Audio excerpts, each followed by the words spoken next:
Happy Wednesday, everybody. Question this morning: how are your allergies? Mine are fine. You don't have allergies. I don't think I really do. They're not as bad now. Close my teeth. I feel like my body's like kind of like adjusting. Getting used to it? Yeah, it's been 3 months already. It's on the downside of the season, too. So oh, okay. Well, here I was, giving myself accolades.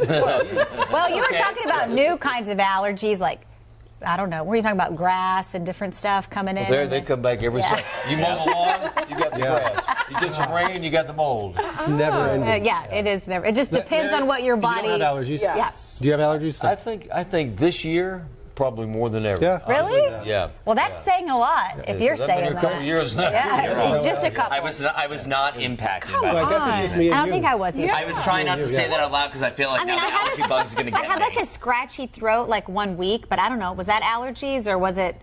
I have a scratchy throat now. It's been kind of like this low-grade itch in the back of my throat for the past like couple of weeks. It sucks. NBC Nightly News did a piece last week or the week before about how more adults are becoming first-time allergy sufferers. Oh, right before, here. Yeah.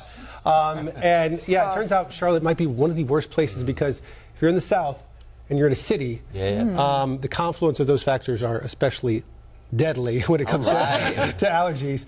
Brittany Van Voorhees explains in our Weather IQ. Blooming flowers, lush trees, sniffling and sneezing.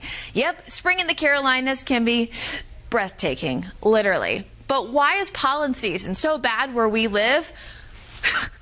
Let's raise your weather IQ. Many folks who move to the South discover they have new or worsening allergies. A big part is due to our longer growing season, resulting in more exposure. So we have a very high level of exposures to all kind of plants. And depending upon where people are coming from, they come to the Carolinas and we get an explosion of pollen after a small winter, and it really just can send people into allergy misery. Gray Norris is a physician at Carolina Asthma and Allergy Center right here in the Queen City. He says bigger cities like Charlotte can also have worse allergy seasons due to pollution. Pollution releases carbon dioxide, which feeds plants and in turn can create more pollen. Well, there's really good studies showing that urbanization, especially with exposure to pollutants, car exhaust, diesel exhaust, does increase the risk of allergies developing and makes them more severe. So urban centers have higher rates of asthma and higher rates of allergies. Folks in the South are also subjected to more allergens when we have a warmer winter.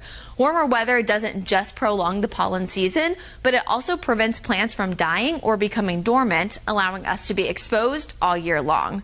For WCNC Charlotte, I'm meteorologist Brittany Van Voorhees.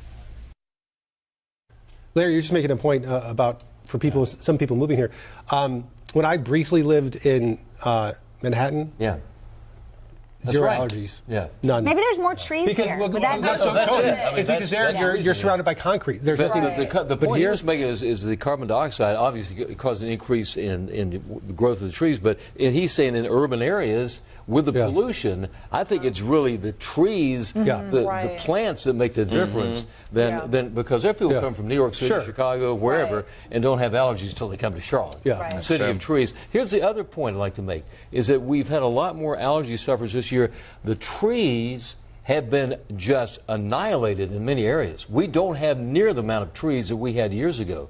With the development, all the development, what they're doing, and they're taking forest after forest away, tree after tree away from Charlotte. So there's a lot of, I think there's some other factors involved too, because we have far less the amount of trees than 15, 20 years ago. Very true.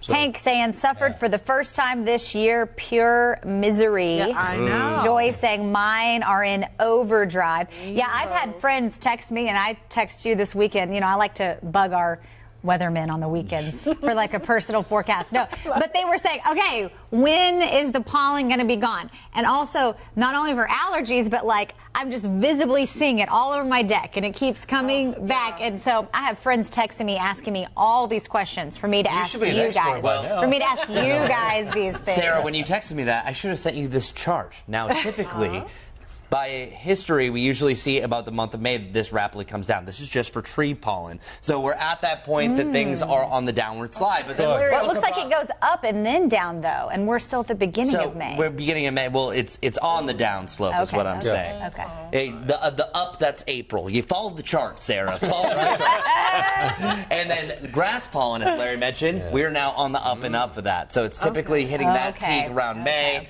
then it comes down a little bit during the summer, and then it's right back up. And then once you hit the fall, then you're talking about ragweed. And then once you get the winter, you're talking about mold spores. So truly, we have every season there's going to be some sort of all those fun things. And we'll take a look at the latest pollen. I said all those fun things. Let's look at our pollometer right here. Oh, pollometer. I like that. Pollometer. It is much better than, say, a week ago when it was really off the charts. So as you can see, by Friday, we're down into that moderate category. And with some rain on Saturday, even better. Oh, yeah, that'll help, right? Then that's when we get the mold. Dang. And the increase in the grass, you have to cut the grass more next week. Yes. My husband loves to cut the grass. It's like, well, hey, our house looks like a bomb exploded. And he's like, I gotta go cut the grass. I gotta grass some grass. Yeah, right. I think it's his form of relaxing or something. It is satisfying, though, having a nice mowed lawn. Yeah. And the is. smell. It The looks smell nice. of the fresh clean glass. Do you remember, you remember, does anybody remember when Bath and Body Works had, remember? He makes fun of me because I say member all the time. Rather than remember. Bath and Body Works came. And now I've noticed like everyone in my family says that too. But anyway, Bath and Body Works, does anyone remember when they came out with the perfume that smelled like grass? Yes. Do you remember that? Oh my God, I do. Yes. It smelled like grass? Yes, it was a big thing. Yes. It was a big thing. And it was like slightly sweet smelling. It was a good smell. I just say after the lawn is mowed, go out, roll around in it, then it's cheap. That is so Except your clothes will be ruined. No, you don't Just have don't a lot wear of white. clothes Don't let it be wet. Oh, gosh, okay. That took a turn. What is Brittany saying? Wade Woomer. Maybe she's tagging somebody. Oh, she's tagging someone. Okay. I think we just gave it. Well, shout out to Wade. I'm not old. Hopefully you see this later. All right, folks, let us know. How are those allergies going? Let us know. We'll see you back here tomorrow morning. And hi, Hi, Wade. everybody. That's some Bye, grass Wade perfume. Woomer. Bye, Wade.